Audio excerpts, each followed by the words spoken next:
भाग नहीं देखा है तो पहले जाकर वो देखिए। अब आगे आई की सुबह थी, बारिश हो रही थी। रंजन ने दवाई थाली में रखी और दादाजी के कमरे की ओर चली। हाथ में थाली थी, नजरें जमीन पर। उसने हल्की आवाज में कहा, चाचा जी दवाई का वक्त हो गया है। दवाई देकर जैसे ही वह मुड़ी तभी बाहर बारिश और तेज हो गई। आंगन में पानी भर चुका था। रंजन ने जैसे ही आंगन में कदम रखा उसका पैर फिसल गया। आ, आ, आ, आ, उसके मुंह से निकल पड़ा, पर जमीन से टकराने से पहले ही किसी ने उसे थाम लिया। भीगे कपड़ों में, घबराई हुई आंखों के साथ, आयुष।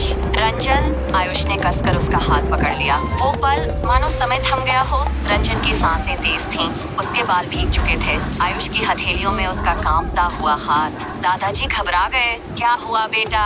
रंजन ने जमीन की तरफ नजरें झुकाई और धीरे से बोली, कुछ नहीं हुआ चाचा जी, मैं तो बस थोड़ा फिसल गई। आयुष की पकड़ अब भी मजबूत थी, लेकिन उसकी नजरें रंजन की मासूमियत पर टिक गई थीं। मुस्कुराते हुए हल्की शरारत भरी आवाज में आयुष बोला, सावधानी जरूरी है रंजन जी। और फिर धीरे से बोला, वरना कोई दिल से फिसल भी सकता है। रंजन शर्मा गई, उसने कुछ नहीं कहा। उसके चेहरे पर आई लाज की परछाई बारिश से भी ज्यादा नम लग रही थी। वो दोनों कुछ पल वहीं खड़े रहे, बारिश की बूंदों के बीच। एक पल जिसमें शब्दों से ज्यादा दिलों ने बात की। आइट्रो कुछ दूरी से देखता है, उसके हाथ में उसका खिलौना होता है। वह कुछ समझ नहीं पाता, बस खिलौने को कसकर पकड़ता है और धीरे से वहाँ से चला जाता है। पीछे से बस उसके छोटे पैरों की आवाज और एक मासूम निगाह। पर क्या आइट्रो सच में कुछ नहीं समझा, या वह कुछ महसूस कर रहा था जो अब तक किसी ने नहीं देखा? अगर आपको भी ऐसा ही कुछ महसूस हुआ हो तो लाइक, कमेंट, शेयर जरूर करें और बताएं कहानी कैसी लगी।